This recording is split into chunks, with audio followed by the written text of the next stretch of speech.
상경표 토파보기라고 했는데요. 자세히 살피는 거를 톱다라는 그 순 우리말이라고 합니다. 톱다. 그래서 이 상경표라는 위암신경준의 쓴 걸로 추정이 되는, 아직까지는 원본이 발견이 안 돼서 그 상경표를 다 안다고 말씀하시고 생각하시는 것 같습니다. 특히 산악인들 경우에는 백두대간을 잘 안다고 하는데, 제가 정작 상경표를 연구해 보니까 아무것도 아는 게 없었어요, 처음에는. 그래서 이걸 한번 자세히 살펴보자.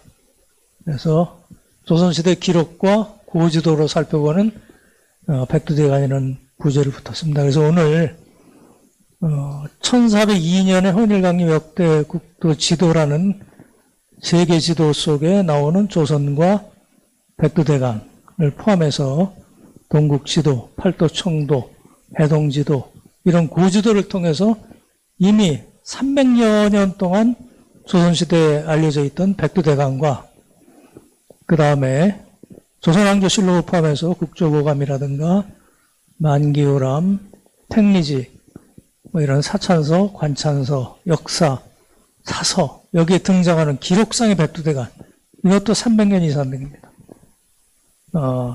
그런 것들을 전부 종합해서 결국은 집대성된 게 1770년 무렵에 상경표로 해서 백두대간 개념이 완성된 것이지, 어느 날 갑자기 상경표라는 책 한 권이 툭 나와서 백두대간이 완성된 게 아니라는 그 내용을 오늘 전부 한번 얘기해 보자 하는 것입니다. 아까 서두에 소개를 해 주신 제 책 그리고 박사학위 논문도 역시 그 상경표에 관한 연구와 더불어서 지명, 백두대간 지명, 상경표에 나와 있는 지명이 대략 2,000개 정도 됩니다. 자연지명, 인문지명, 행정지명 다 합쳐서. 근데 여태까지는 산 이름이나 계곡 이름 이런 지명에 대해서만 1600개에 대해서만 관심을 가지고 있었는데, 상경표에 적혀있는 나머지 300여 개의 행정지명에 대해서는 사람들이 관심을 가지지 않았죠. 그런데 그거를 들여다보니까 상경표가 온전하게 제대로 보이는 그런 것이 발견이 됐어요. 그래서 책도 쓰고 논문도 쓰고 오늘 이 강연을 하게 됐습니다. 자, 오늘 말씀드릴 것은 전부 네 부분으로 나눠서 상경표 필사본을 한번 비교해보고 고지도에 나타난 백두대간, 그래서 60분을 마치고 그다음에 3부와 4부는 대동여지도로 본 조선시대 진상과 백두대간, 기록에 나타난 백두산과 백두대간, 이런 순서로 말씀을 드리겠습니다.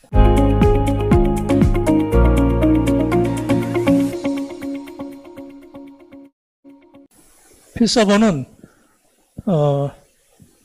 손으로 베낀, 조선시대에는 뭐 복사기가 없었을 테니까 좋은 책이 있으면 무조건 그 책을 그대로 필사, 모필로, 붓으로 베껴서 썼습니다. 그걸 필사본이라고, 그 필자가 직접 처음에 오리지널 처음에 직접 써놓은 거는 손수자에서 수고본이라고 합니다. 수고본. 그 수고본을 베낀 게 필사본. 그렇게 되죠. 그 다음에 인쇄본이 있습니다. 1913년 조선 광문에 본 상경표. 이거는 납활자로 제작된 인쇄본입니다. 그래서 우리가 판본을 연구한다 했을 때 그것이 수고본이냐, 필사본이냐, 목활자본이냐, 금속활자본이냐, 이런 서지학적인 사전 지식이 조금은 필요합니다. 근데 제가 마침 연구했던 한국학중앙연구에는 장서각이라는 조선 왕실 도서관이 있어서 아주 좋은 정보들 그리고 지식과 경험을 쌓을 수 있어서 이 연구에 아주 기본적인 바탕이 됐습니다.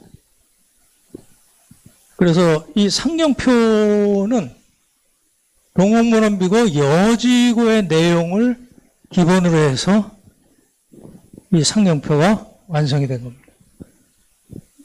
이 영조 때 1770년 영조 때인데 이 백과 사전입니다. 동국문헌비고는 100권 40초 40채.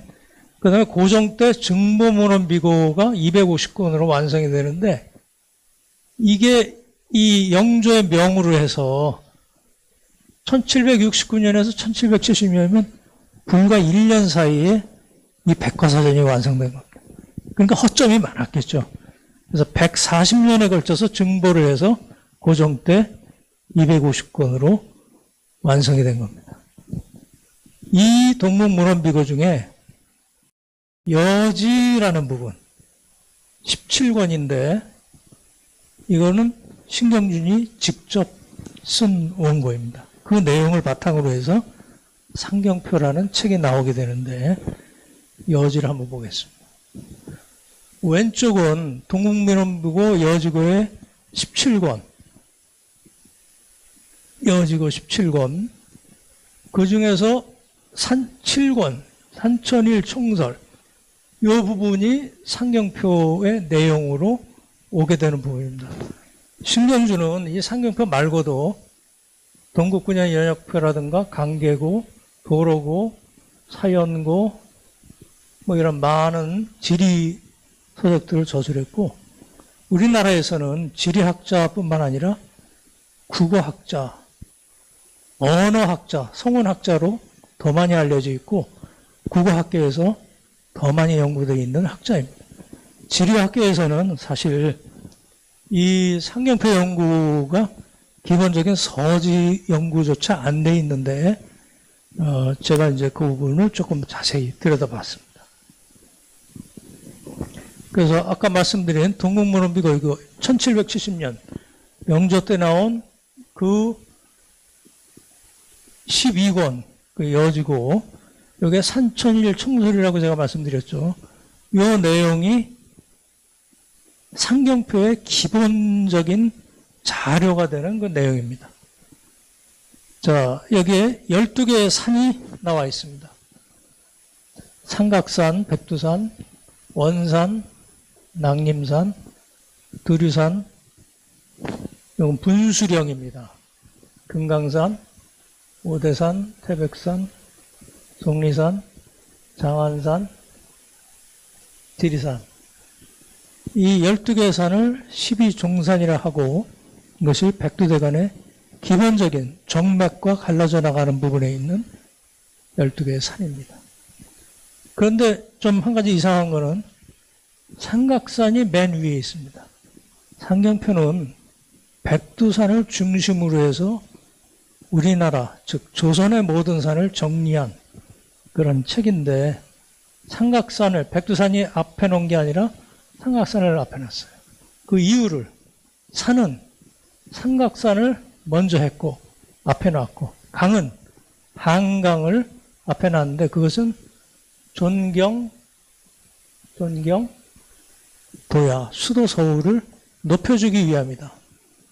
그래서 한강과 삼각산을 앞에 놓고 그 다음에 두만강이라든가 압록강이 맨 뒤로 가게 된 그 사연이 그걸 여기에 설명하고 있습니다. 그래서 앞에 말씀드린 삼각산부터 지리산까지 이렇게 12개의 종산이고 한강부터 압록강, 두만강까지 12개의 종수에 있는 강이 주요 강이 있는 거죠. 그 다음에 아까 백두산부터 이제 여기서부터가 사실은 상경표에 나오는 첫 대목. 백두산부터 연지봉, 허학령, 보다회산, 사이봉, 완학령, 어은령 그래서 원산, 장백정간이 갈라지는 이 원산까지 요게 백두대간의 첫 부분입니다. 그 다음에 초록색으로 된 부분은 연지봉에서 다시 2차 지맥이 갈라져 나온 부분을 얘기합니다. 연지봉에서는 대각, 감토, 남중산 이렇게 갈라져 나오고 사이봉에서는 이렇게 갈라져 나오는 요거는 이제 지맥들을 쭉 얘기하는 겁니다.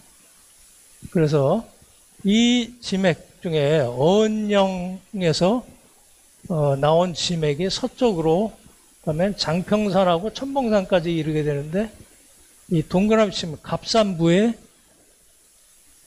소재지, 치소가 여기에 있다.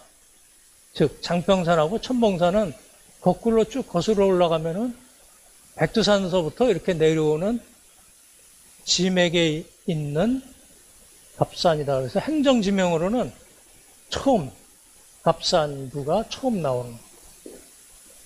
여긴 백두산이죠.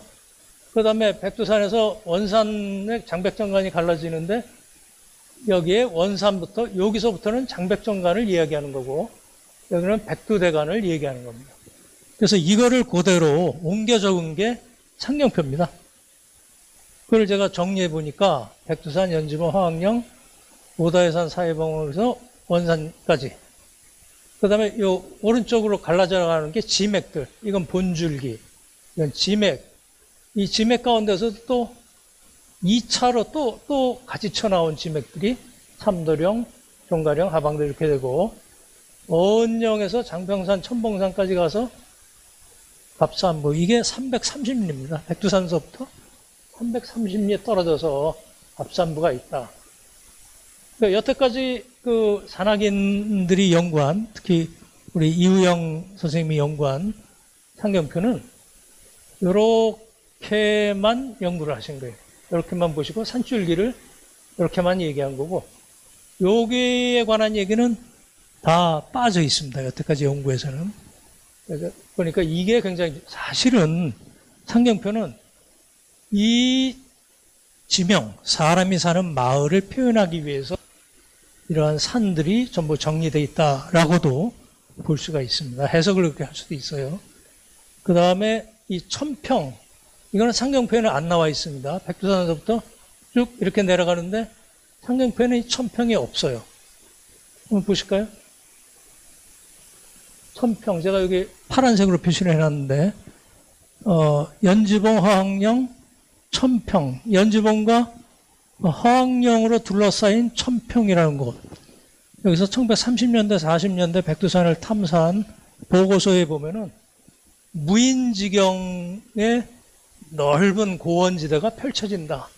굉장히 광활한 지역에 이 천평이라는 곳이 그런 곳입니다. 산이 아니죠. 그러니까 상경표에서는 이 천평이 빠져 있습니다. 그 다음에 보다해산, 사이봉, 완학령, 어은령. 예, 천평이 빠져 있죠. 그러니까 이제 이렇게 되는 겁니다. 상경표가 먼저 나왔냐, 동국문호 여지고를 먼저 썼느냐.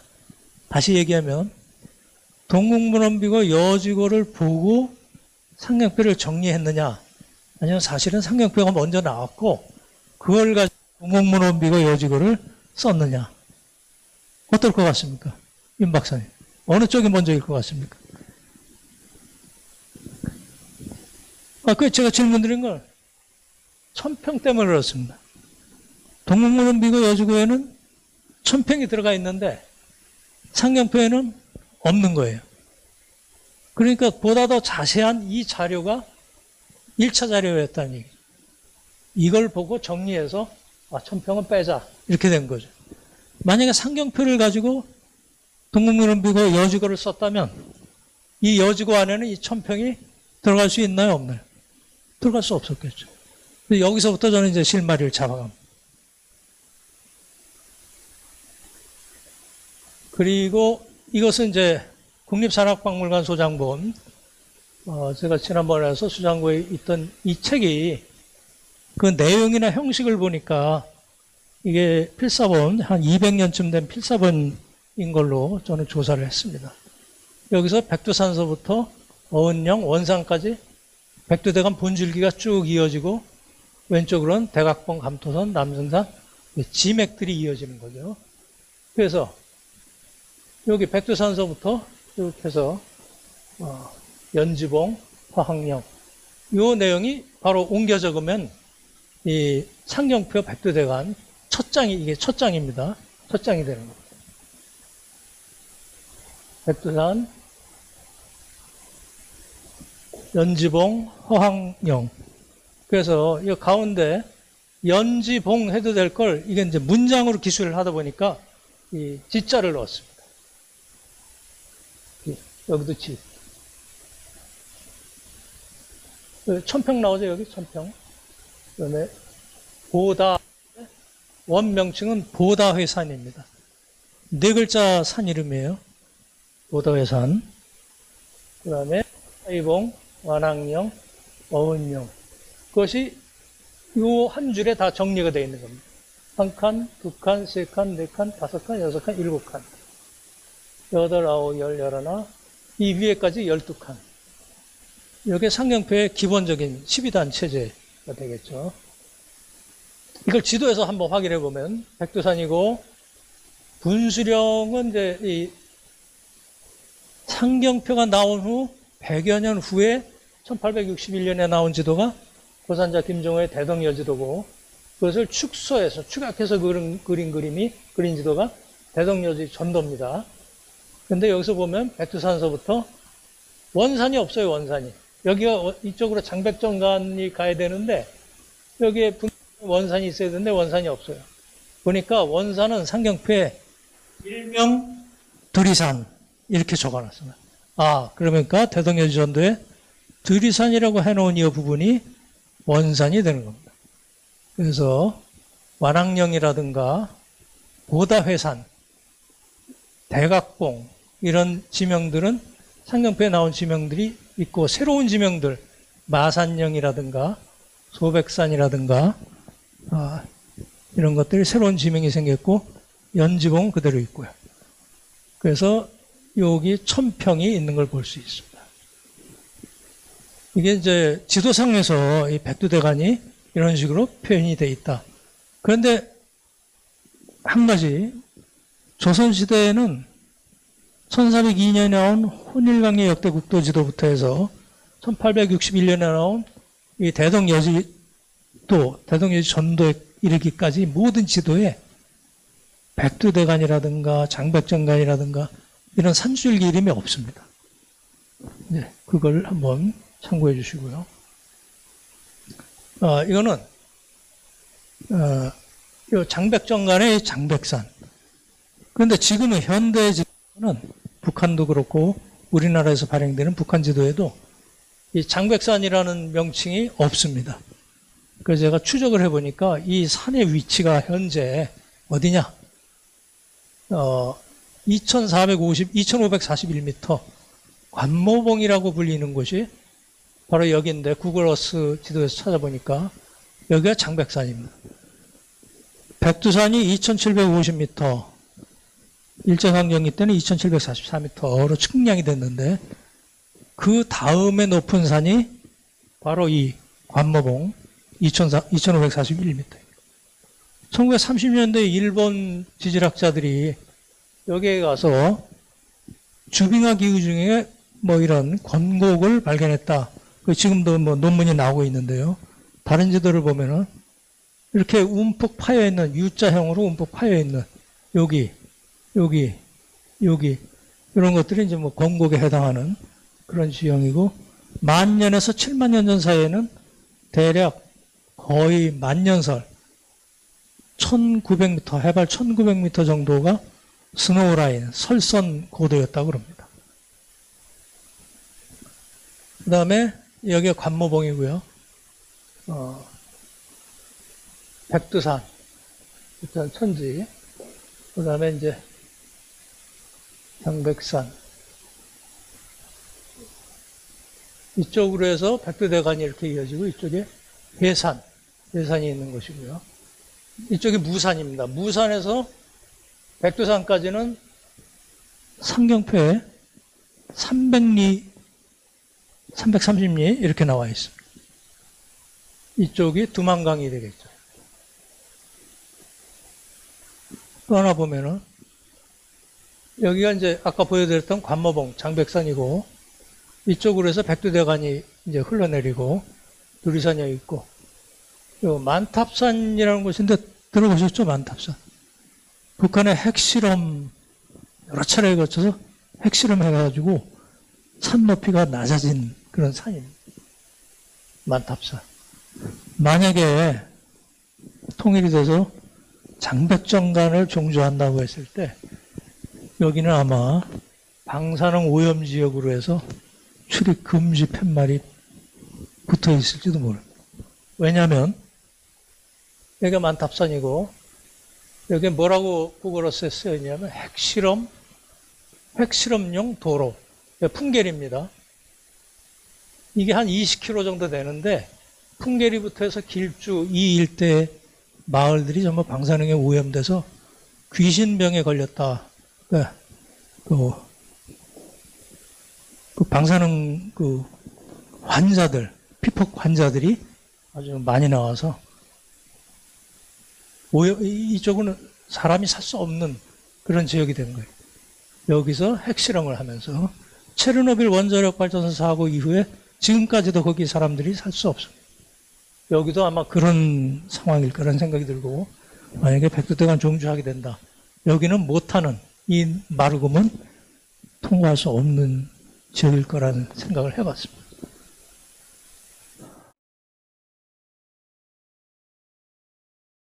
도로고. 자, 이제 동국문헌비고 여지고를 통해서 그걸 1차 자료로 해서 상경표가 만들어졌다는 걸 지도와 기록을 통해서 한번 말씀을 드렸고요. 필사본 18종이 있습니다.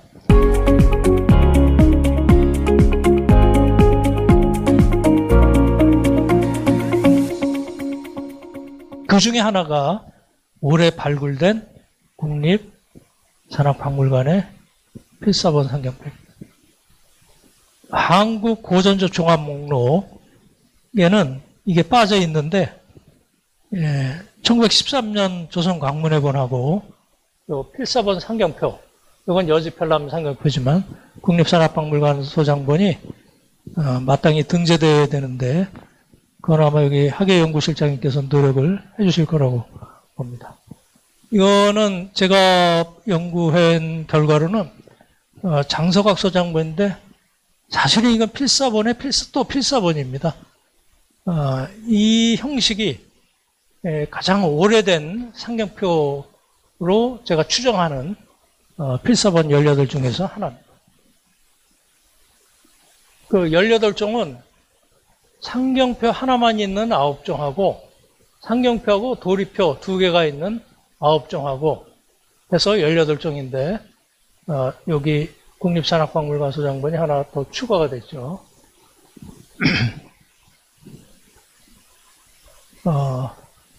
가장 이제 인쇄본으로는 1913년 조선광문회본 이게 가장 최근의 것이고 장서각 소장 여지편람이 가장 오래된 것이라고 그렇게 두 가지로 나눌 수 있습니다.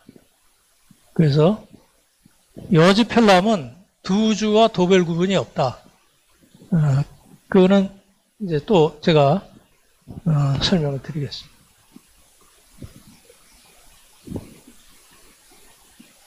자, 이거는 고려대 육당문고, 육당 최남선이 평생 수집한 장서 2만 권을 고려대 아세아문고의 아세아 문화연구소에 이제 아연이라고 기증을 했는데 거기 이 중에 하나인 상경표입니다. 이건 새롭게 이제 그 표지를 만든 것이고, 이 내용을 보면은 아까 요 위에 행정구역 명칭이 쭉 들어가 있습니다.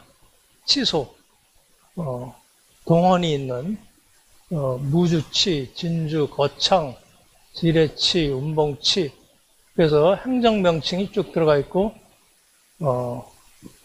그런데 아까 제가 보여드렸던 이 여지펠람, 가장 오래됐다고 하는 여지펠람 상경표 위에는, 이 위에는 아무것도 없죠. 이거 위에 이렇게 써놓는 걸 두주라고 하는데 아무것도 없습니다. 그 차이가 지금 이 육당문고 상경표하고 그 차이가 되겠고요. 자세히 보시면 여기에 남낙정맥, 이게 오자입니다. 사실은 남정맥이라고 돼 있어야 되는데 요게 순서가 바뀌었어요. 혹시 그 지금 참고자료에 나눠주신 것 중에 보면은 이걸 자세히 보실 수 있을 것 같은데요. 그 다음에 요거는 이제, 정확하게, 낭남정간이 들어가 있는 이게 국립산악박물관 소장본 상경표입니다. 이게 낭남정간이라고 정확하게 기재가 되어 있죠. 그런데 이 1913년 조선 광문에 본 가장 늦게 나온 이 조선 광문에 보면 낭남정간이 아니라 낭남정맥으로 나와 있습니다. 그래서 그 두 가지가 이 위에 주가 있느냐 없느냐, 그다음에 낭남정맥으로 했냐 낭남정간이라고 했냐, 그 차이를 가지고 시기를 구분할 수가 있습니다. 그 다음에 고려대 육당문고의 기봉방역고라는 그런 상경표하고 정리표 요 책이 있습니다. 요 책은 이제 후기본에 해당하고요. 그 다음에 상경표, 육당문고 상경표도 역시 위에 이렇게 두 주가 있는 후기본에 해당되겠죠. 그래서 육당 천암선이 조선 광문회를 만들어서 여기에서 조선시대 고전 역사서하고 지리서들을 활자본으로 펴냈는데 그 저본이 되는 상경표가 이 상경표가 아닐까 추정을 하는 그 필사본입니다.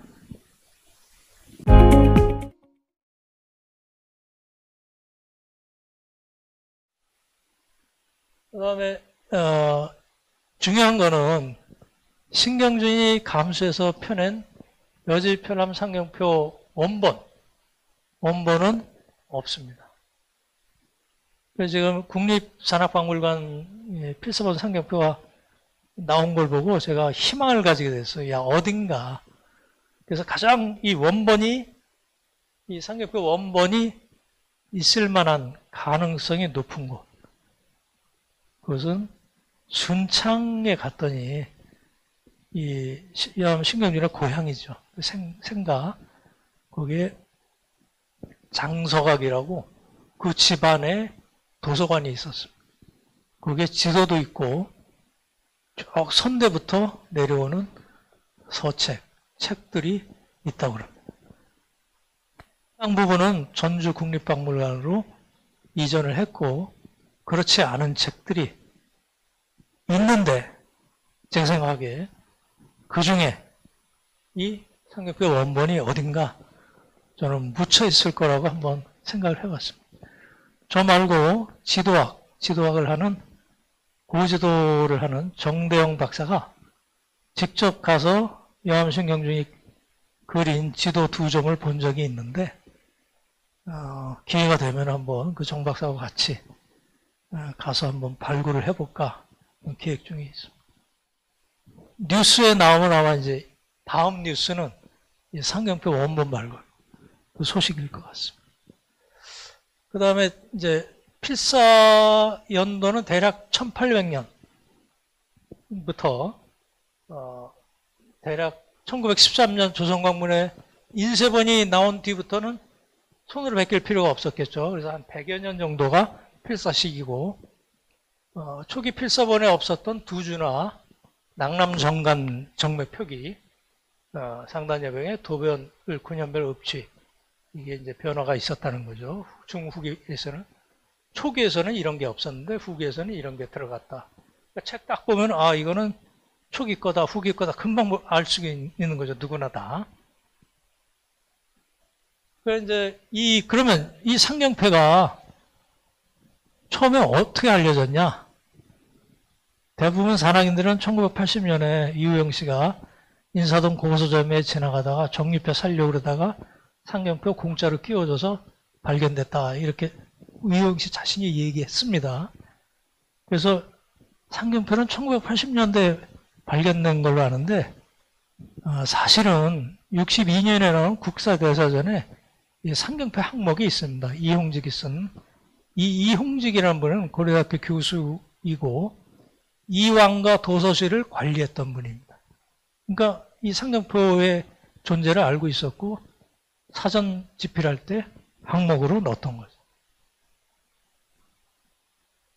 그래서 여기에는 상경표뿐만 아니라 살리고 귀장각 소장 상경표인데 두 가지 책을 소개하고 있습니다.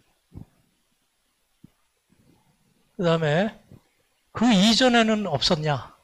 그랬더니 1921년에도 이미 여기에 상경표하고 살리고가 21년 조선정부 고도서 목록에 소개가 되어 있어요. 더 시대를 올라가서 1908년 귀장각 서목이나 홍문가 서목을 확인해 보니까 빠져 있어요. 후대에 정리가 된 거죠. 그리고 살리고는 지금 현재도 귀장각에서 소장하고 있고요. 북한도 1971년에 나온 국사대사전에 상경표를 설명하고 있습니다. 그런데 뭐 백두대간도 빠져 있고 뭐 좀 미진해요, 설명이. 그래서 북한도 뭘 보고서 이걸 설명하지 않았겠습니까? 그러니까 북한도 필사본 상경표가 됐든 1913년 조선광문의 상경표가 됐든 북한도 뭔가 자료가 있겠구나 하고 생각하고 있습니다. 그 다음에 이제 상경표가 대덕여지도 나온 전후 시기, 즉 1861년 전후에 상경표가 나왔을 것이다. 이렇게 추정을 하고 있습니다. 북한 지리학자는. 그 다음에 자연지리 지식 수준을 보여주고 있다. 이렇게 얘기를 했죠. 1971년에 나온 책입니다. 근데 제가 보기에 이거는 자연지리학자로서는 지형, 분수계 중심으로 이렇게 볼 수 있지만 저 같은 인문학자의 관점에서는 그 안에 행정지명, 식물지명, 생태지명, 문화지명, 경제지명, 정신, 이런 다양한 7가지 지명들이 포함되어 있습니다. 인문학의 관점, 지명학의 관점에서는. 그렇기 때문에 이것을 자연지리 지식 수준이라고 보기에는 상경표를 3분의 1밖에 못 본 거다. 저는 이렇게 봅니다.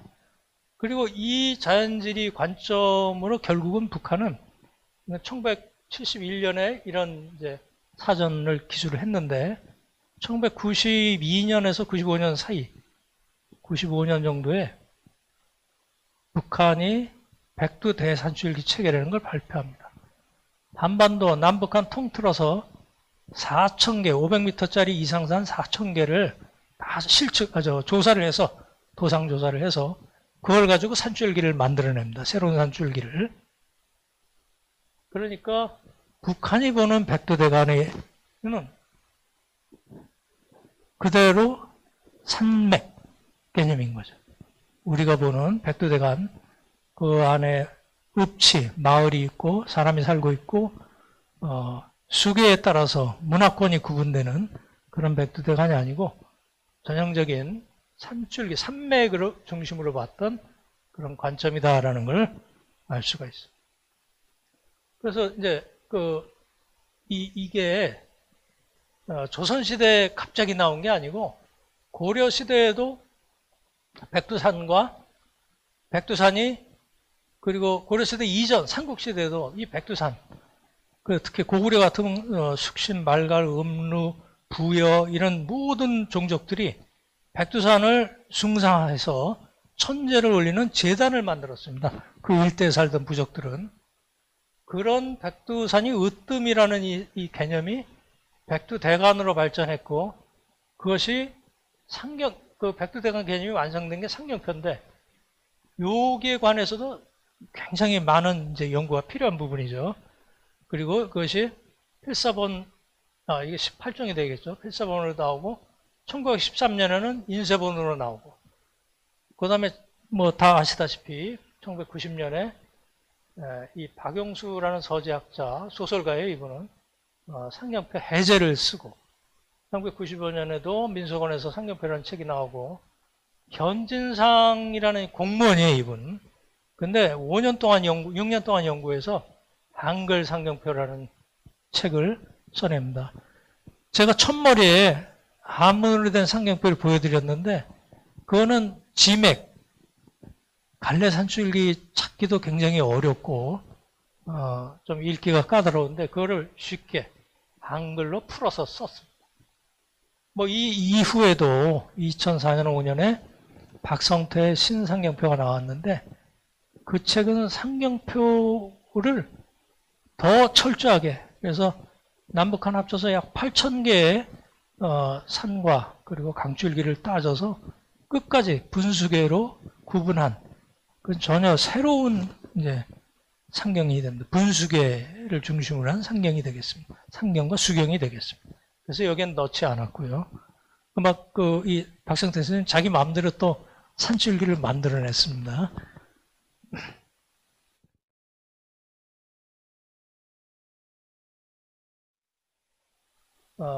이 판본은 예를 들어서 이중원의 택리지가 필사본이 200조종인데 비해서 상경표는 18종이죠. 풍수지리, 어떤 땅이 가장 살기가 좋고 어디에 집을 지어야 되고 어디에 묘를 써야 되는가, 이런 쪽 풍수지리 입장에서 이중원의 택리지가 관심을 모으면서 많은 사람들이, 이 분량도 어마어마한데 상경표에 비해서 200여 종을 해야 되는데 비해서 상경표는 18종밖에 안 된다. 상경표 여지 편람. 편람이란 말은 지금도 씁니다. 업무 편람. 이제 업무 지침, 업무 가이드 이런 식으로. 그러니까 이거는 이 제목에서도 짐작할 수 있듯이 행정관청에서 업무상 목적으로 필사에서 제목을, 경상가명에서는 해동도리보라고 제목을 붙여서 냈고, 그런 식으로 상경표를 필사에서 가진 걸로 그렇게 봅니다. 여기 이제 지방수령을 비롯한 조선시대 관료와 선비들에게 널리 이용된 거 이렇게 봅니다. 그리고 국립중앙도서관의 국가고전적 종합 목록, 여기에 상경표 25종이 정리되어 있고, 그런데 25종 중에 19종이 조선광문회본이에요. 1913년에 나온 조선광문회본이 똑같은 건데 이게 고전적 종합 목록에 들어갔어요. 그 다음에 이 안에 들어가지 못한 상경표가 11종이 있습니다. 그 중에 하나가 국립산악박물관 소장 상경표고, 또 조선광문회본 상경표도, 그러니까 두 가지가 국립산악박물관에서 여기에 등재 신청을 강력하게 추진하셔야 될 거로 봅니다. 그 다음에 이제 상경표는 이런 제목으로, 상경표부터 팔도로페 상경. 이건 제가 이제 17번째로 규장각에서 이제 발견한 상경표인데요. 제목이 둘, 여섯, 여덟, 12종 정도밖에 제목이 없는데, 여기는 이 택리지, 청화산인 팔력지, 박종지, 제목도 다양합니다. 이게 필사한 사람마다 자기가 해석한 택리지의 제목을 갖다 붙였어요. 30종 이상 되는 제목이 붙어 있습니다. 200종 정도 되고요. 필사본이. 그 다음에 이 조선광문회에서는 1912년에 인쇄본이 나왔고, 1913년에 이 상경표 인쇄본이 나왔습니다.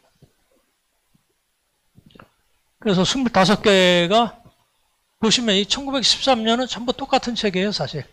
1913년. 여기도 1913년. 그 다음에 여기 필사본이라고 된 거, 요게 최소한 150년 이상 그렇게 된 책들이고, 요거는 이제 100년 정도 되는 인쇄본들이죠.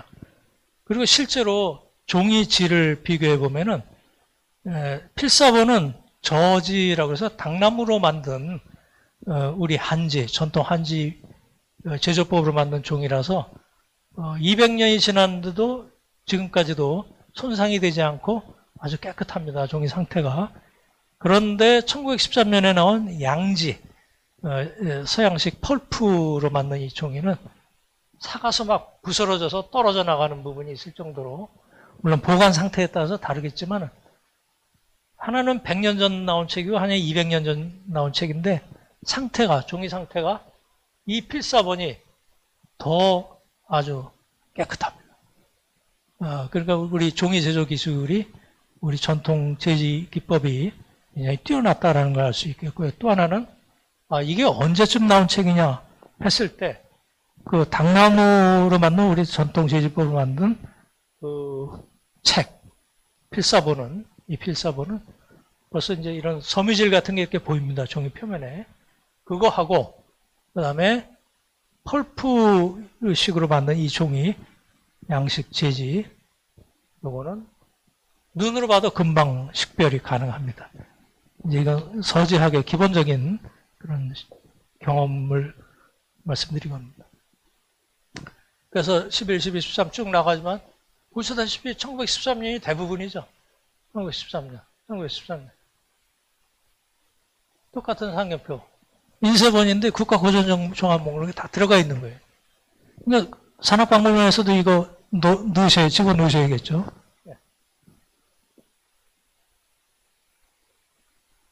또 이렇게 디지털 자료로도 열람, 왜냐면 종이 그거를 열람을 할 수가 없습니다. 만지면 부스러져요. 100년 전에 나온 그 책은. 그 다음에 분량별로 기준을 나눠보면은 51장, 우리 얘기하면은 102쪽, 102페이지가 되는 겁니다. 모든 상경표는 사실 요 안에 다 들어와 있습니다. 요 안에. 필사한다고 그랬을 때 똑같이 위치에 똑같은 페이지에 그대로 옮겨 적어야 쉬웠겠죠. 그래서 모든 필사본은 이 안에 들어와 있습니다. 그런데 이 바깥에 있는 거 35장짜리, 42장짜리, 49장짜리, 74장짜리, 74장짜리 이거는 아주 특이한 것들입니다. 그래서 이거는 판형이 좀 연세대 상경표는 이 판형이 종이 책자가 큽니다. 그러니까 이제 한 페이지에 산이 많이 들어가서 이 페이지 장수가 줄어들었고 여기도 마찬가지로 여기 뭐 큽니다. 아주 끔찍끔찍합니다. 여기는 똑같은데 장수가 2장 차이가 나요. 제가 보기에는 2장 빠졌던가 어디 필사할 때 2장이 빠졌던가 저는 이제 그렇게 보고 있습니다. 이건 더 정밀조사가 필요한 부분이고요. 그 다음에 문제가 되는 게 74장. 그러니까 148페이지짜리 상경표입니다. 이거는 요 51장짜리 상경표가 한 페이지에 12칸이 있는데 요거는 9칸입니다. 그러니까 들어간 산의 수가 적은 거죠. 그러니까 전체 페이지 수가 늘어났습니다. 그래서 한 110년 정도에 걸쳐서 필사가 이루어졌고 상경표 있는 거하고 상경표 도료표 2책이 있는 게 세트 책이 있고 하나만 있는 게 2가지가 있습니다. 그래서 판본 내용은 3가지로 나눌 수 있는데 장백정간, 낙남정간 초기본입니다. 이게 정간이 2개가 들어가 있죠. 원래 1대간, 1정간, 13정맥해서 정간은 하나인 거로 알고 있는데 초기본은 낙남정간, 백두대간 지리산에서부터 바로 연결되는 낙남정맥을 초기본에서는 대간에서 직접 이어진다 그래서 장백정간처럼 낙남정간으로 봤습니다. 그래서 낙남정간이라고 쓴 책이 이렇게 4종이 있습니다. 필사본이. 그 다음에 정맥이라고 장백, 정맥, 낙남, 정맥 이거 하나가 있고 그 다음에 장백 정간이라 하고 낙랑 정맥이라 한 거. 그 나머지 13종. 이거는 후기의 필사본이 되겠죠. 그러니까 초기 것과 후기 것 이렇게 나눠집니다. 그 예외적인 경우로 이렇게 뭐 백두대간을 백두정간, 장백정간을 장백정맥 이렇게 이제 쓰고 이건 국립중앙도서관에서 지도이해천이라는 특별전을 했을 때 공개한 상경표인데 백두산 대간 맨 첫 페이지에서만 이렇게 있고 나머지에서는 백두대간이라고 이렇게 하고 있고요. 이 기봉이라는 거는 기봉방역지, 기봉방역고 그래서 기자조선의 땅에서 나온 그 기자입니다. 1대간, 2정간, 12정맥이 초기 원본에 가장 가까운 것이고 2주가 없고 위에 행정구역을 안 썼고 그래서 그런 초기본이 요 여지팔람 인구 상경표 살리고 4종 그 다음에 그 이후에 나오는 거는 변형이 필사자에 따라서 이제 쓰게 되고 필요에 따라서 행정구역을 뽑아냅니다. 맨 위에. 그렇게 돼서 일대간, 일정간, 13정맥으로 바뀌고 백두정간, 장백정맥 등이 중간에 혼란기에 정착되지 않았을 때는 이런 것도 들어갔다. 그렇게 보고 있습니다. 그래서 이렇게 1862년에 팔도로표 산경 요게 나오는데 이 안에 배접한 용지 안에 1862년에 나온 관란제 고회의 그 개인 문집의 낙장이 한 권 요 안에 배접 용지로 들어가 있습니다. 그래서 유일하게 이 팔도로표 산경이 그 쓰여진 연대가 확정된 유일한 산경표입니다. 그래서 1862년을 기준으로 해서 정착기, 그 다음에 초기, 혼란 여러 가지 막 섞여 있는 거, 시기를 초기, 정착기, 변형기 이렇게 나눠볼 수 있었고, 원본은 소장처 불명인데 가장 제가 지금 유력한 것이라고 생각하는 데는 순창의 영암신경준 선생 장서가.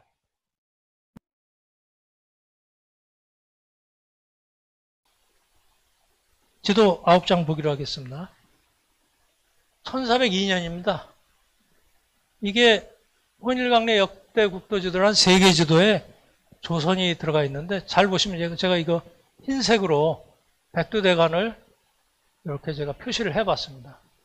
그랬더니 여기에 6개 정간, 정맥이 포함되어 있는 걸 여기 보시면 낙동정맥, 백두대간은 길게 이어져서 내려오고 여기 호남정맥과 낙남정맥이 또 이렇게 되고 한북정맥이라든가 이렇게 표시되어 있는 걸 볼 수 있었습니다. 6개 정간, 정맥 일부. 그 다음에 이제 없는 건 또 6개 정맥이 없고, 그 다음에 요 조그맣게 쓰여진 이 글씨들을 확대해 보니까 23개의 산과 265개의 고을 이름이 있었어요. 그래서 이미 1402년에 이 원본은 일본에 있는데 조선시대에 이 혼일강내 역대국도 지도에 2회라든가 이 조선의 신하들이, 문신들이 요 안에 다 지명을 집어넣은 겁니다. 이제 새롭게 역대국도 지도 안에 조선을 1402년에 그려놓은 거죠. 근데 백두대간이 지도로서 처음 나타난 건 바로 이 지도입니다. 혼일강리 역대국도 지도. 그 다음에 조선 방역지도에서 1557년에 나온 이 지도에는 완벽하게 백두대간이 15개 산줄기, 1대간, 1정간, 13정맥이 완벽하게 들어가 있습니다. 1557년인데 이미 조선 방역지도 이렇게 들어가 있죠. 그 다음에 1682년 동여비교라는 지도에도 백두대간이 표시되어 있습니다. 여기는 한남 금묵정맥하고 금묵정맥이 빠져 있어요. 제가 이렇게 확인해 보니까. 그래서 여기는 백두대간 13개만 들어가 있고, 그다음에 동국여지지도 1715년 정도 공제 윤두서 문인화가가 그린 지도에는 여기에는 완벽하게 백두대간 15개가 들어가 있습니다. 이 윤두서는 이 지도에 굉장히 평생에 공을 들였는데 어느 지방, 금강산 지역이면 금강산 지역 다녀온 사람한테 지도를 보여주면서 직접 확인하고 물어보고 안 가본 데는 못 가본 데는 어떤지 또 확인하고 기록과 현지 갔다 온 사람의 확인 과정 이런 걸 통해서 이 지도가 완성된 겁니다. 그래서 이 동국여지 지도는 굉장히 정확하고 그다음에 산줄기를 이렇게 색깔로 이게 화가입니다. 이 공제윤두서가 문인화가. 그래서 이게 원본 보면 아주 이 지방마다 오방색을 써서 지방마다 색깔을 달리하고 산줄기도 색깔을 달리했고 뭐 이런 그런 지도입니다. 여기에는 1715년, 1770년 백두대간 개념이 완성되기 한 60년 전인데, 5, 60년 전인데 이때 이미 완벽하게 지도로는, 그러면 도대체 백두대간이라는 개념 없이 이런 지도를 그릴 수 있었을까요? 이 산줄기를 백두산서부터 지리산까지 태백산에서 갈라진다. 이런 지리적인 개념이 있었기 때문에 이런 지도가 가능했겠죠. 그 개념이 어떤 체계적인 책으로 완성이 안 됐을 거예요.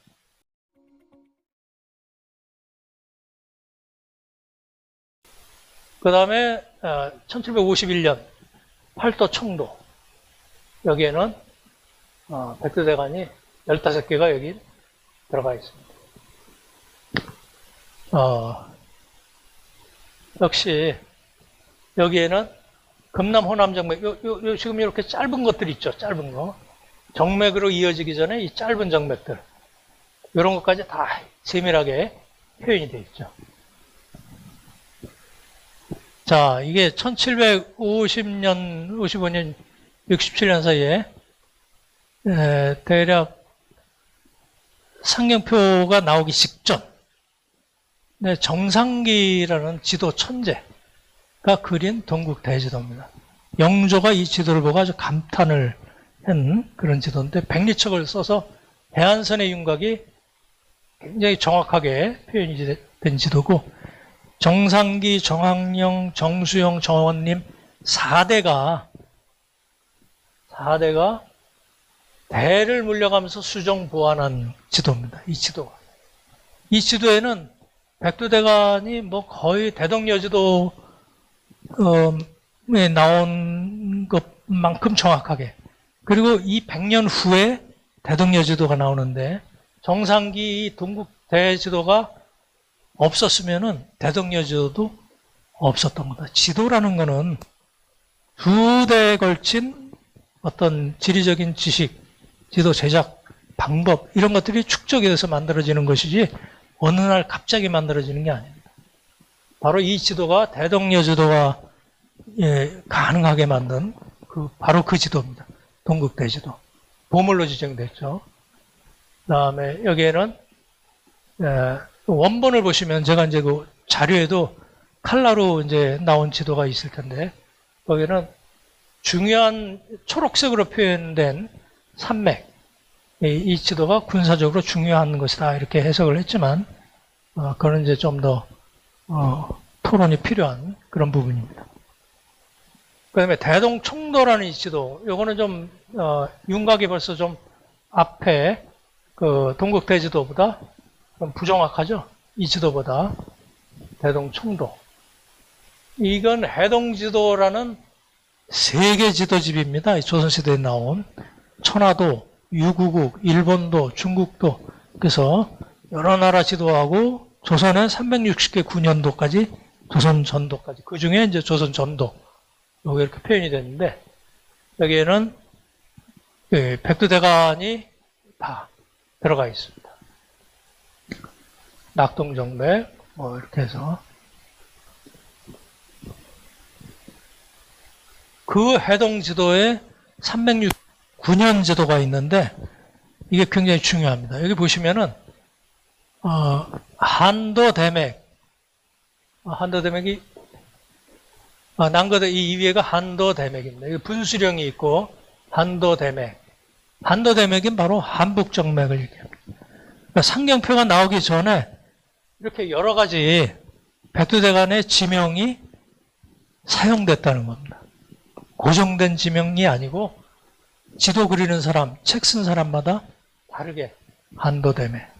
그 다음에 여기 보면은 또 뭐 이 덕원 쪽으로 떨어지는 낙맥, 이런 것도 들어가 있고, 여기에 대맥 이렇게 돼요. 대맥은 백두대간을 얘기합니다. 대맥. 이게 한경도 안변부의 군현지도에 남거대맥, 남쪽으로 흐르는 백두대간, 이런 거죠. 그다음에 해동지도에 여기는 이제 갑산부, 북거 장백산 대맥. 이거 아까 기억나시죠? 하얀 봉우리, 장백산. 장백정간으로 흘러가는 거고, 그 다음에 여기서 서쪽으로 쭉 흘러내린 장평산, 청몽산 쪽에 있는 여기 갑산부, 이렇게 표현을 해놓은 겁니다. 요게 백두대간이 되겠죠. 백두대간. 참드령, 또 여기 동주, 마천령 검액, 뭐 이런 식으로. 그래서 갑산. 그래서 이 해동지도 군현도에 특히 한경도의 26개 군현지도 가운데 17개 군현에서 한 60개 정도의 절원, 대맥, 낙맥, 한도대맥, 뭐 이런 백두대간 개념이 이제 막 완성되기 직전의 단계의 지명들이 이 해동지도, 한경도의 17개 군현 지도에서만 나타나는 걸 볼 수 있었습니다. 다른 도에서는 그런 게 안 나타나는 거예요.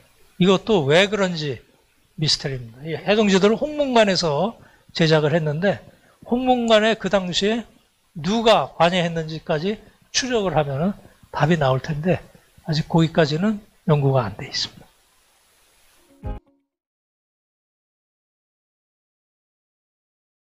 이 3부하고 4부는 상경표가 그럼 도대체 무슨 책이냐? 산줄기만 들어가 있는 책이 아니다 라고 했는데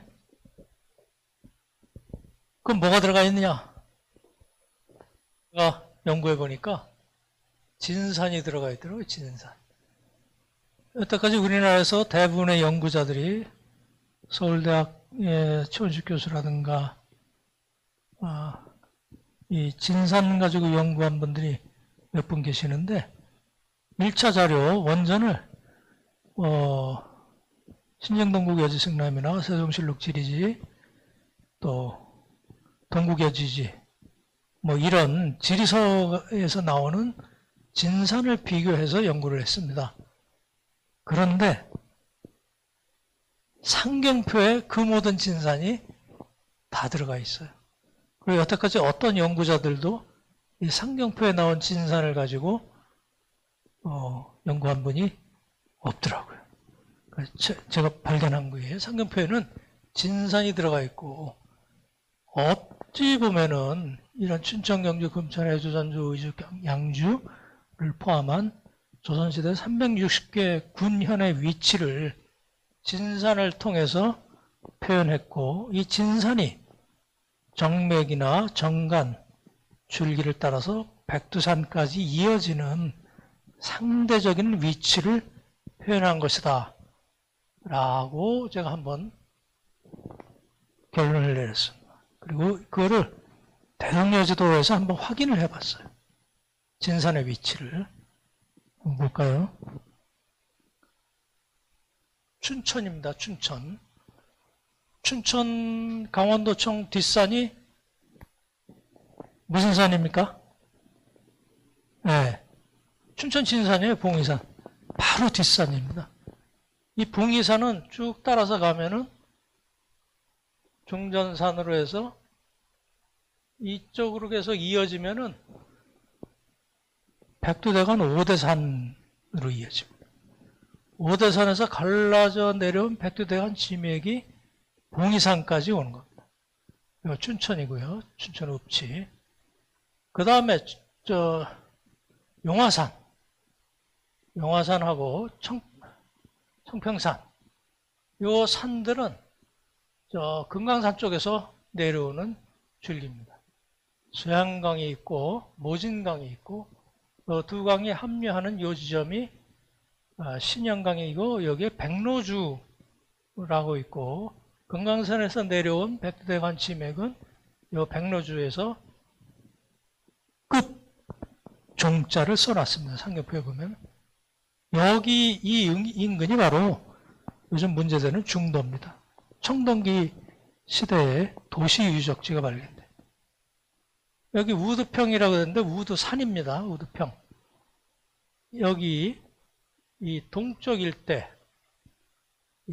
일대에는 고대의 맥국 수도, 고맥국 수도가 있었던 곳이고, 봉이산은 삼국시대 산성, 신라시대에, 그리고 고려시대에는 몽골 침입에 대항해서 춘천 부민들이 항전하다가 전멸한 아주 뭐 이게 선사시대부터 역사시대 일기까지의 기록이 이 안에 모두 담겨 있는 대단히 중요한 곳입니다. 그리고 지리적으로는 이 봉해산 진산을 중심으로 해서 백로주, 중전산, 향로산, 대룡산, 멀리 용화산, 청평산 이런 식으로 해서 춘천을 중심으로 즉 읍치를 중심으로 해서 산을 들여다볼 수 있다는 거죠. 여태까지 우리는 어떻게 했습니까?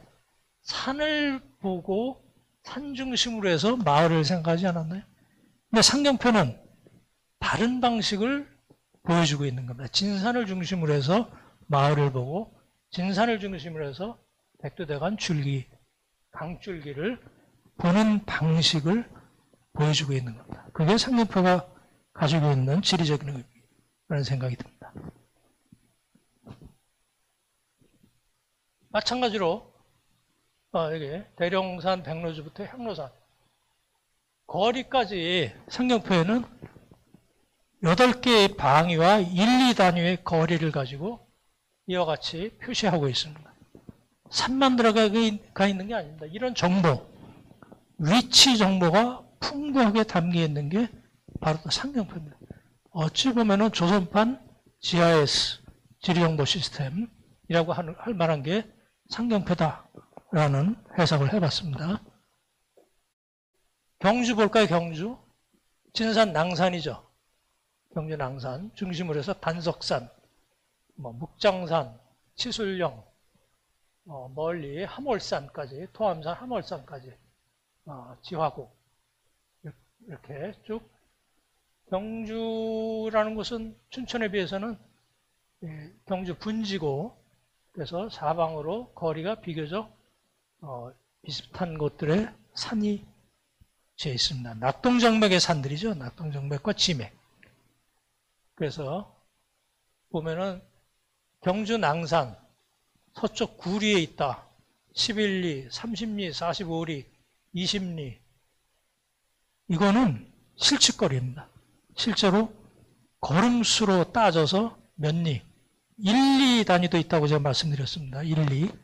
여기 보면 11리, 45리. 도보로 해서 실측거리를 여기에 기록을 해놓은 겁니다. 경주는 낭산이라는 진산을 중심으로 해서 주변의 산들이 이렇게 있다. 상대적인 위치를 8개의 방위와 1, 2단위의 거리로 표현한 것입니다. 금천, 여기는 임진북 예성 남정맥, 이 정맥의 산들을 가지고 위치를 표현하다 보니까 전부 동쪽에 있는 이 산줄기와 산에 이렇게 집중되어 있죠. 전부 8개. 학봉산부터 춘명산까지. 진산은 춘명산, 북쪽 오리.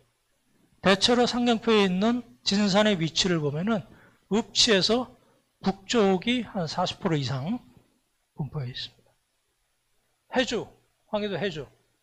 해서정맥이죠. 이게 해서정맥.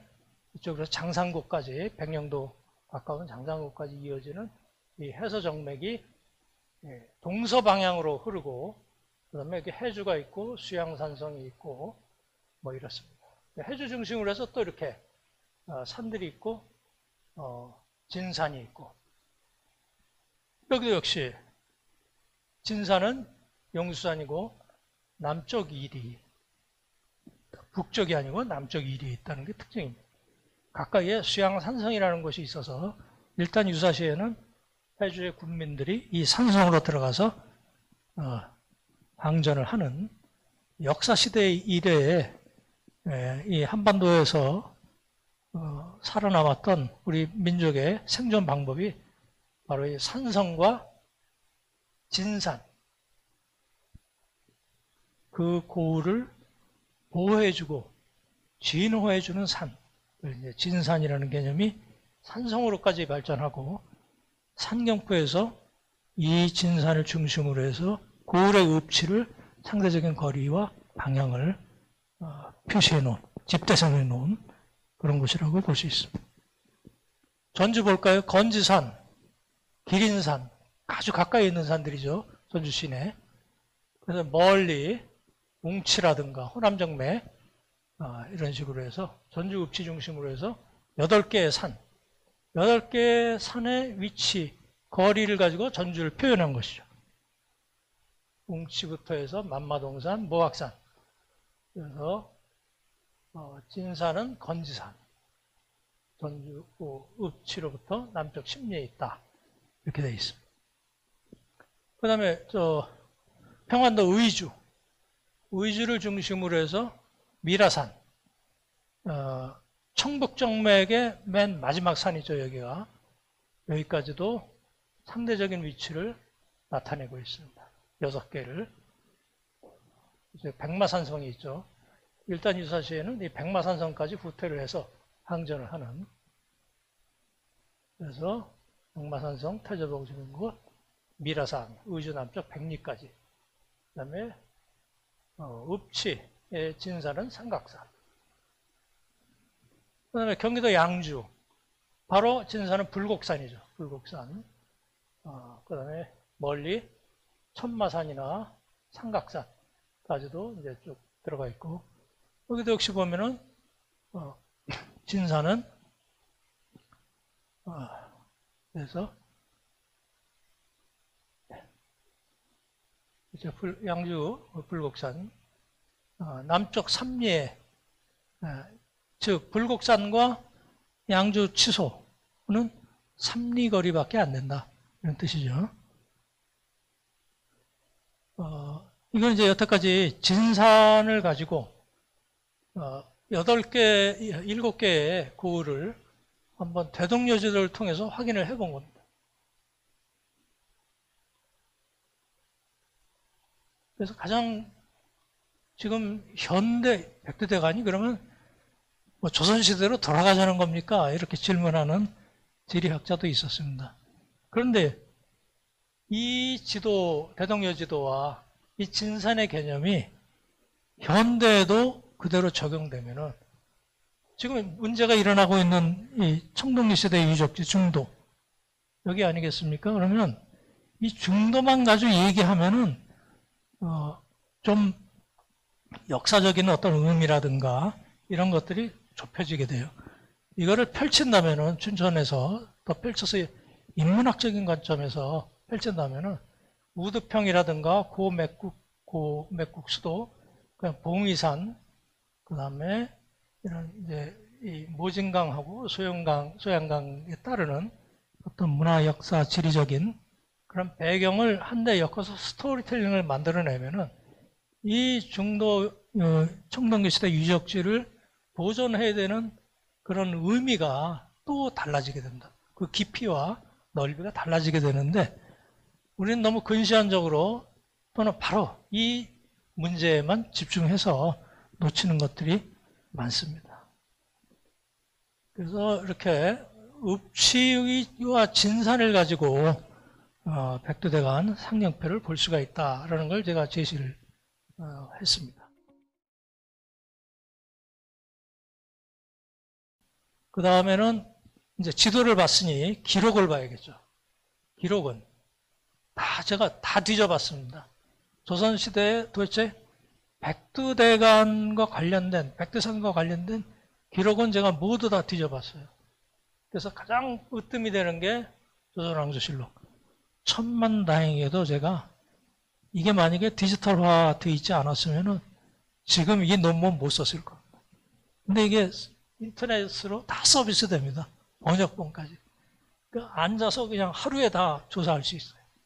그래서 가능했고, 승정원 일기는 아직 번역이 안 돼 있어요. 탈초 정도는 아직 돼 있고요. 이제 시도 중에 있고. 나머지는, 이것도 다 번역이 돼 있고, 그래서 뭐, 도서관까지 갈 필요 없습니다. 전에는 책을 봐야 됐지만, 다 웹 기반의 정보들을 다 수집을 해서 제가 추적을 해봤습니다. 이거 빨리빨리 진도를 하겠습니다. 조선왕조실록에 나오는 게 이 장백산서부터 지리산까지, 이게 이제 백두산을 얘기합니다. 기록상에. 이게 경상도 지리지 서문에 이 내용이 나옵니다. 여기에 사이에 천령도 있고, 마천령도 있고, 오대산도 있고, 착산도 있다. 쭉 내려가서 태백산, 소백산 지나서 속리산, 지리산까지 이어진다. 이런 내용이 이미 1425년에 경상도 지리지에 완벽하게 이 지리 정보가 정리되어 있습니다. 또 볼까요? 이 지리지고, 그 다음에 문정실록. 문정실록에도 백두산서부터 대맥이 쭉 이어진다. 이렇게 나오고요. 그 다음에 단종 때 나온 기록에도 쥐령이 백두산서부터 기복해서 남쪽 천령까지 천열이 이제 거리가 나옵니다. 거리가. 도대체 그거 직접 그때 마르금을 종주도 안 했는데 어떻게 알 수 있었을까? 이건 도상거리겠죠. 도상거리. 그러니까 이제 그 주변의 고을과 그러니까 뭐 무산이라든가 이런 데 고을의 거리와 또 여기 천령 부근의 고을 이 거리를 따져서 상대적인 도상거리 천여리를 이제 비정한 것으로 봅니다. 그 다음에 이제 길주목 이제 세종실록 지리지 백두산 내맥이 대산까지 90리, 마천령 91리, 운가위에서 대천 89리, 뭐 이런 식으로 내맥이 바로 백두산서부터 쭉 이어져 오는 대간을 이야기하는. 그 다음에 세조실록 1463년 보면은 주산의 내맥, 이게 백두대간을 얘기하는 겁니다. 장백산이, 즉 백두산이 천령까지 이어져서 강원도로 내려가서 태백산에서 낙동정맥하고 지리산으로 이어지는 백두대간 갈라진다. 세조실록에 나오는 겁니다. 그 다음에 1600 인조실록. 인조는 참 비운의 왕인데 여기 이제 백두산 정맥이라는 얘기가 나옵니다. 황지가 구근하고 직결된다. 풍수론하고도 백두산 정맥 이렇게 이제 연결이 되는. 그래서 백두산 정맥이 이제 태백산에 와서 그 기운이 맺힌다. 뭐 이런 풍수지적인 관점이죠. 인조실록에 이렇게 나와 있고, 그다음에 정조가 조선 역대 국왕 가운데서 유일하게 직접 백두대간을 언급한 그런 왕인데요. 축성령에서 이 축성령을 지나가서 도봉산으로 이어지는 이 산줄기가 백두산의 정간용이다. 백두대간을 얘기하는 겁니다. 그 다음에 이런 것들을 봤을 때 동국여주승남, 여주도서, 상경표, 도리표, 읍지진산 이런 것들은 이미 조선사회에서는 지식층들이 기본적으로 공유했던 지리정보, 지리 인식 체계였다. 이렇게 보는 겁니다. 정조실록에 나온 백두정간용 이것이 있고요. 그 다음에 역시 정조가 이게 장계, 환경도 엄연진 파수장으로부터 올라온 장계의 이 백두대간이라는 백두지 연지봉하, 상경표의 맨 첫 번째 백두산, 그 다음에 연지봉 이렇게 되죠. 그 연지봉을 얘기하는 겁니다. 압록강 발원지가 되는 이 연지봉이 나오고요. 백두산 정맥이 남쪽으로 황초령으로 이어지고 쭉 이렇게 이어지는 이 백두대간 이야기가 정조실록에 나옵니다.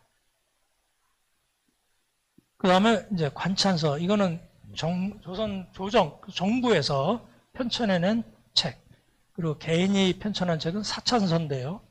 이 관찬서 가운데 국조보감이 있습니다. 이제 왕들의 선정을 편년체 사서 이렇게 되는데요. 여기에도 백두산에서 맥이 시작된다. 이런 이야기가 영조 때의 국조보감에 나옵니다. 승정원 일기에는 특히 영조 때 나온 이 승정원 일기에 여지편람으로 원래 신경진이 강역지라는 책을 썼는데 여지편람으로 제목을 바꿔라. 영조명으로 바뀌어지는 그 사정이 나와 있습니다. 특히 여지도 이제 신경준이 조선의 360개 군현과 조선 전도를 제작을 하는데 8개월간에 걸쳐서 이 영조가 수시로 점검을 합니다. 야, 그 신경준이 지금 지도 제대로 만들고 있느냐? 그럼 이제 저 승지 비서실장 서호수한테 물어봅니다. 아, 그러면 이 지도가 너무 커서 장소가 좀 뭐 비좁다 그러면 어디 쓰도록 해라. 뭐 그 영조는 이 아주 그 치밀한 왕이었고 굉장히 학구적인 왕이었고, 그래서 동문문헌비고 만들 때도 보면은 이 이제 원고를 쓰면은 그 원고를 가지고 영조 앞에 와서 읽었습니다. 어디까지 썼습니다라는 걸 보고를 해야 되는 거예요. 8명의 찬집청 8학사가 있었는데 신경준은 그 중에 제일 막내. 그 중에 으뜸이 영의정까지 했던 원암 최재공이라든가 보만제 서명웅 대학자들이 그 이제 가장 우두머리였고, 이런 분들이 써서 왕 앞에 가서 읽는 거예요. 원고를 어디까지 썼다고. 그 중에서도 이 신경준이 으뜸이었다는 거죠. 이 승정원 일기에 신경준이 여지고 때문에 이 문헌비고가 빠르게 완성될 수 있었다. 1년 만에 완성했으니까요. 그래서 별도로 신경준에 표창하라라는 그런 내용까지 나옵니다. 승정원 일기에 그 관련 내용이 이 정도로 많이 나와 있다는 것이 있고요. 그 다음에 이제 이 김상용, 인조 때 이제 붙잡혀가지고 주전파로서 조선의 조정산이 백두산입니다. 라고 해서 자주적인 역사. 인조는 이제 중국은 서쪽, 북쪽이 높고 동쪽이 낮은데 우리 조선은 동북쪽이 높다. 이거 뭔가 이렇게 생각되시는 바가 있죠. 우리 나름대로 백두산이라는 높은 산이 있고 중국은 중국대로 서북쪽 높은 산이 있다. 우리는 우리대로 간다. 이게 자주적인 역사의식이 이 안에 들어가 있다고 봅니다. 백두산 중심이다, 우리는. 이게 뭐 어디 저기 히말라야하고 연결된 것도 아니고 백두산은 동아시아에서는 가장 높은 산입니다.富士山 빼고. 그 다음에 영조 때 영의정 이광자, 이게 백두대간이 등뼈 같다. 그래서 이렇게 밝히고 있고요. 승정원 일기에 이런 내용이 강원도 성리산, 백두산서부터 해서 지리산까지. 그다음에 이제 이 지리서죠. 심증동국 여지승남. 이 책에도 백두대간 이야기가 계속 나옵니다. 그리고 여기서 천령까지 2000리, 그 다음에 여기서 서쪽으로 수백 리, 천령에서 2000리고 천령에서 백두산의 천령리 2000리고 천령에서 서쪽으로 수백 리 꺾어서 백운산, 한북장맥 얘기하는 거죠. 서쪽이니까 백운산, 한북장맥. 그래서 2000리면 약 한 800km 정도. 천령에서 백운산까지 한북장맥. 요 길이가 요 동국여지승라면 지리서이기 때문에 산 이름만 나오는 게 아니라 그 산줄기의 길이까지 기록이 되어 있는 겁니다. 이제 진짜 따져보면은 북한 구간이 963km, 2000리 정도 된다 치고 한북정맥은 235.5km입니다. 그러니까 수백 리, 뭐 이런 식으로 엇비슷하게 산줄기의 길이를 파악하고 있었다는 거죠. 그 동국여지승람에 나온 거고요. 여기 신증동국에서 47권 강원도 평강현, 이게 이제 설탄년 분수령 백두대간에 위치한 고개다. 이런 식으로 또 기술이 되고요. 그 다음에 대간이 이제 백두대간으로 이 낭림산맥, 백두대간 지맥, 이제 그 산맥 체계로 하면 낭림산맥, 이런 것들이 얘기가 되고 있습니다. 그리고 한경도 대동지지하고 신증동국시암 동국여지승남 48권, 예, 옥저의 영토를 쭉 설명하는데 대간과 연달았다 이런 대목이 나옵니다. 백두대간을 얘기하는 거죠. 그다음에 여지도서는 영조 때 신증 도국여지 승남 이래 한 300년, 270년 가까이 지리서가 안 나왔는데 업그레이드된 지리서가 여지도서가 나옵니다. 그래서 신증 도국여지 승남보다 더 내용이 풍부하고 정확하게 들어갔는데 여기에는 18세기의 읍지의 종합적 성격으로 이렇게 지리서가 나옵니다. 여지도서. 여기에 내맥, 대맥, 주맥, 낭맥, 후맥, 백두대간 산줄기 묘사 이런 것들이 영조 때 여지도서에 나오는데 이 여지도서가 나온 다음에 이어서 상경표가 나오는 거예요. 그 다음에 아까 제가 보여드렸던 해동지도 환경도 9년도에 다양한 대간, 대맥, 낭맥, 거맥 이런 것들이 바로 이 여지도서하고 연결이 되는 거죠. 그 다음에 갑산, 여지도서 갑산 산천조 이게 중요한데요. 우리나라의 여러 산의 대간맥, 백두산 제부 북 330리 아곡재산 대간맥이다. 이 갑산에서 백두산까지 330리라는 거죠. 그 다음에 갑산부 뒷산, 진산, 가까운 산이, 천평산, 그 두 개의 산 중에 하나, 산천에 그렇게 돼 있고, 백두대간이 이 백두산에서 갑산까지 이어지는, 여기가 이제 백두대간, 그리고, 엄밀하게 말하면 지맥까지 이어지는 그런 부분입니다.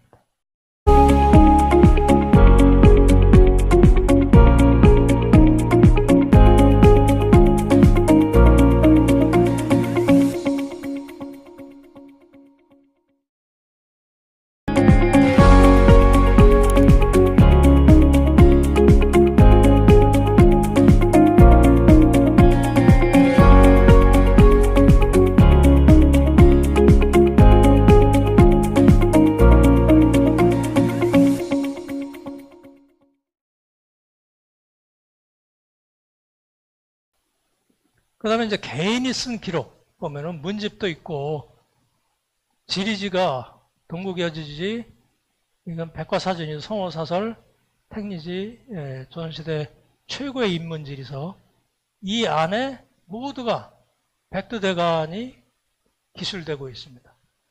그 다음에 거의 동시대 사람이죠. 요 이중환 같으면은, 이과 친인척 관계고, 그래서 이런 부분들이 사실은 상경표와 동국목록이고 여지구가 나오기까지 이런 실학자들의 저술이 있었기 때문에 가능했고, 또 한 가지는 앞서 제가 보여드렸던 1402년부터의 고지도에 표현됐던 백두대간, 그 지도가 없으면은 사실은 상경표도 쓸 수가 없습니다. 동국문헌비고 여지고에 나와 있는 내용만 가지고 그 내용을 옮겨서 상경표에 적는다? 거의 불가능합니다. 특히 갈래산줄기를 적으려면 지도를 옆에 놓고, 문헌비고 여지고 옆에 놓고, 양쪽에 놓고 표를 작성을 해도 헷갈립니다. 갈래산줄기 가다가 막 뒤집어지고 앞뒤가 바뀌고 이렇게 되는데, 이러한 사찬서들과 또 지도, 그 다음에 동국문헌비고 여지고 이런 걸 다 종합을 해야 상경표가 나올 수 있었던 겁니다.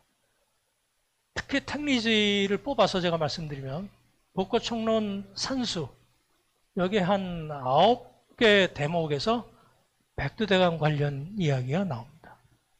그래서 이거를 성균관대학의 안대해 교수팀이 정본 완역, 정본 택리지라는 책을 몇 년 전에 했는데, 제가 그걸 쭉 보다 보니까 백두대간 얘기는 한 군데 했던가? 사실은 그게 이 9군데에서 하는 이야기가 나온 게 백두대간인데 이분은 한문학자이기 때문에 거기에 관심이 없는 거죠.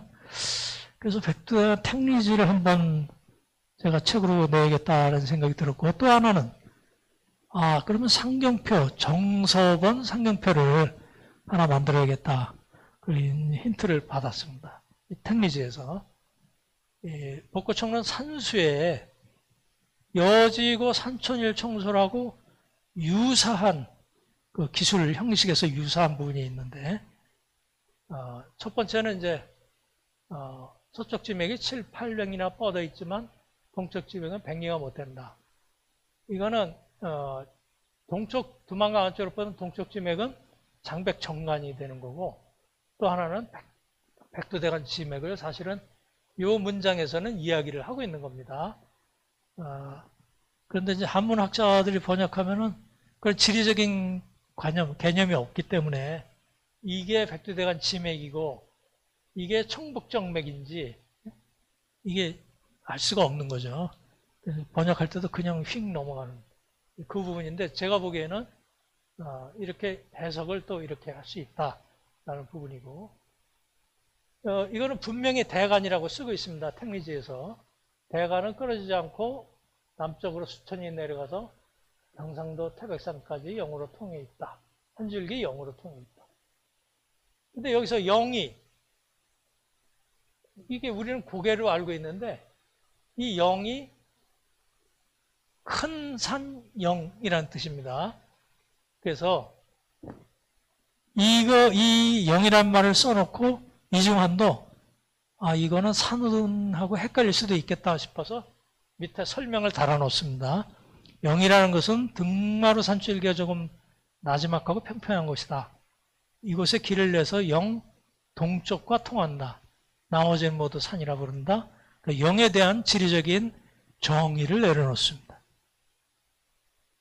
그 다음에 평안도를 얘기합니다. 근데 여기에 서북쪽 지맥, 그 다음에 서쪽 지맥, 천령에서 나온 산맥, 이렇게 얘기하는데 이것을 지도상으로 확인해 보면은 청북정맥, 청남정맥, 해서정맥, 임진북 예성정맥, 한북정맥, 이 하나하나가 그 백두대간에서 갈라져 나온 정맥을 얘기하고 있습니다.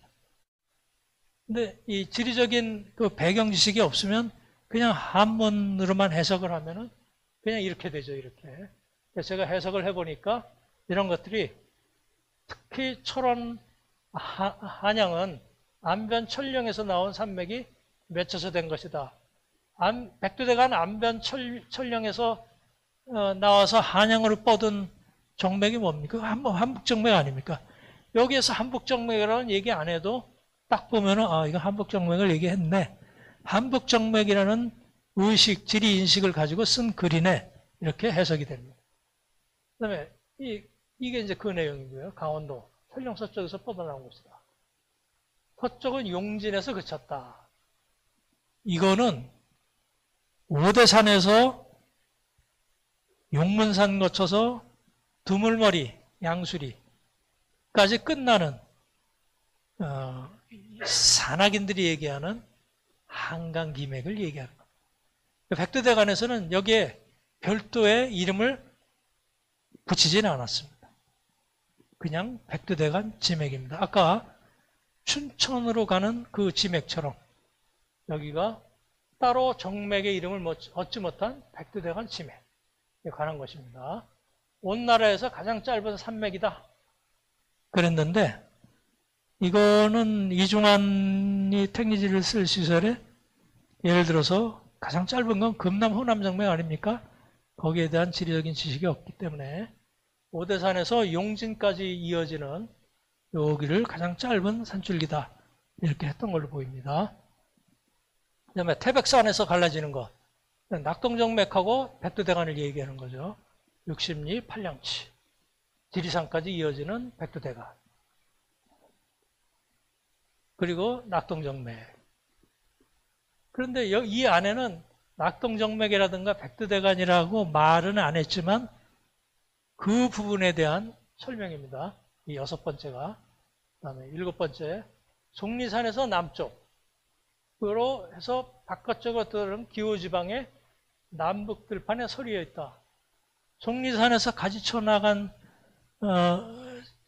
산맥이 뭔가요? 한남 금북정맥. 한남 금북정맥이 칠연산에서 한남정맥과 금북정맥으로 갈라지겠죠. 그 얘기를 하는 겁니다. 덕유산 정기는 마이산 추탁산이 있고 남쪽으로 지리산이 되었다. 뭐 이렇게 해서 백두대간 그리고 금남 호남정맥, 금남정맥 이런 것들이 사실은 이 문장 안에 들어가 있습니다. 꼭 갈라지는 산들을 이야기하면서 그리고 갈라지는 산들을 이야기하면서 읍치를 같이 또 이 얘기를 하고 있고요. 마이산 서쪽, 그래서 영암 얼추산까지 이어지는 호남정맥 얘기가 또 나오고 있습니다. 그래서 이 산줄기에 포함된 주요 산 대신에 또 읍치를 쓰고 마을 중심으로 또 기술을 하고 있다는 점이 이 조선시대 최고의 인문지리서, 자연지리서가 아니고 인문지리서가 될 수 있는 사람과 마을에 관해서 중점적으로 쓴 그 책이 되는 거죠. 특징이. 그 다음에 9번째로 월출산. 그래서 광양 백운산. 이거는 호남정맥이 되겠죠. 이거는 역시. 꼬불꼬불한 산줄기 산맥이 갈치자 모양과 같다. 이거 아까 윤 박사님께서 잠깐 말씀하셨지만은 꼬불꼬불한 산줄기가 갈치자처럼 돼 있다. 그건 이거 비행기 타고 하늘에 올라가서 봤나요? 아니겠죠. 지도를 본 겁니다. 지도를 보지 않고서는 이런 표현이 나올 수가 없습니다. 허균이 성서부부거라는 개인 문집에 보면은 그 지도를 구해서 큰 지도를 구해놓고 자기가 여행을 못 갈 때 그 지도를 보면서 그 지방은 어떻고 뭐 이런 걸 상상을 했다라는 그 수필이 나옵니다.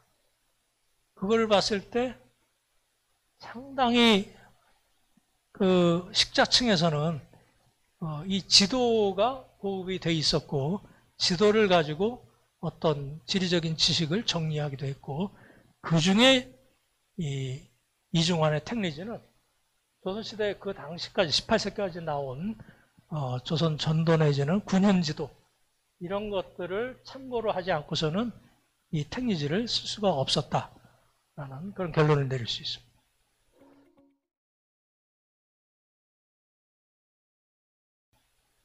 그래서 백두대간 개념이라는 게 완성이 되기까지는 이 지도로 보면은 이런 전도류, 특히 동국대지도, 배동지도, 팔도지도 이런 거.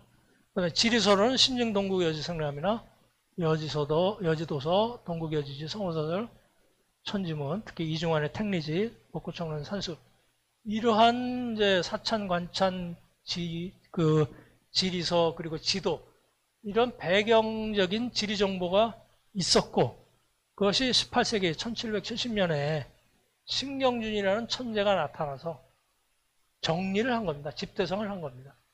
그래서 동국문헌비고 여지고라는 것이 가능했고 동국여지도라는 지도가 가능했고 상경표나 정리표라는 책자가 나올 수 있었다고 보는 겁니다. 자, 마지막으로 제가 보여드릴 이 지도는 이게 앞에 조명 좀 꺼줄 수 있습니까?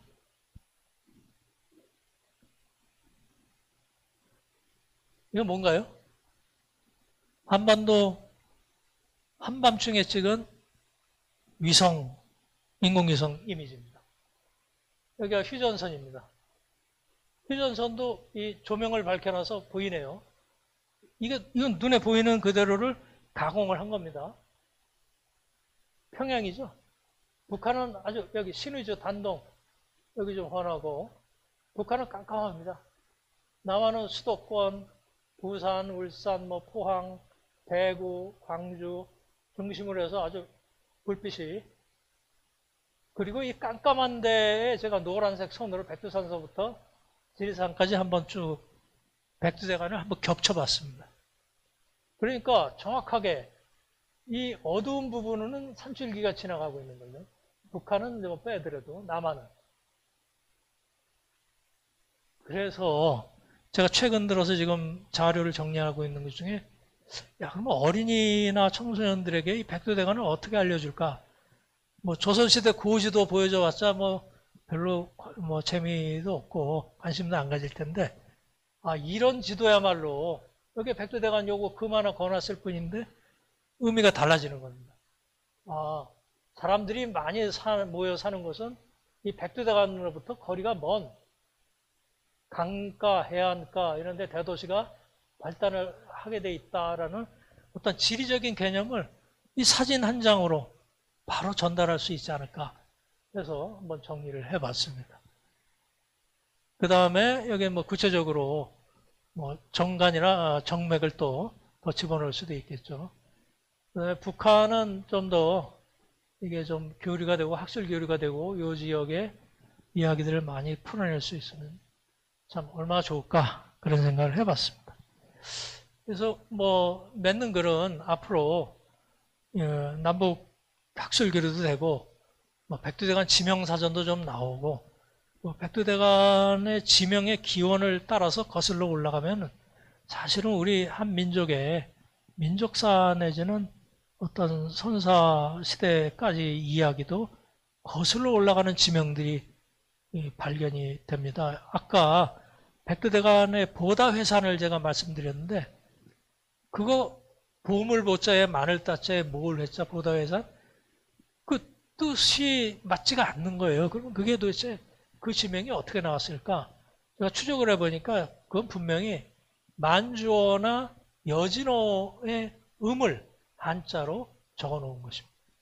그러니까 북한 지방의 북한 백두대간에 4글자나 5글자 지명이 있는데 그 지명을 추적을 하기 위해서는 만주어, 여진어를 또 연구를 해야 되는 같이 연구를 하고 백두산을 중심으로 해서 천재를 지냈던 민족들의 선사 그런 고고, 인류 이런 쪽까지 접근을 해야 백두대간의 지명에 얽힌 그런 어떤 이야기들을 풀어낼 수 있다라는 그런 숙제도 제가 받게 됐습니다. 앞으로 이런 연구들이 계속 역사문화지리적인 차원에서 계속되면 좋겠습니다. 백두대간 그러면 다 아는 것처럼 생각하는데 백두산부터 지리산까지 백두대간 아니야? 그럼 끝나죠. 그 자연지리적인 관점에서 이야기하면 더 얘기할 게 없습니다. 그러나 지명을 가지고 얘기하기 시작하면은 거기서는 선사시대까지 거슬러 올라가는 그리고 한민족의 기원에 관한 이야기까지도 접근할 수 있는 융합적이고 통섭적인 그런 연구가 가능하다는 가능성을 말씀드리면서 제가 오늘 강의를 마치도록 하겠습니다. 오랜 시간 경청해 주셔서 진심으로 감사드립니다.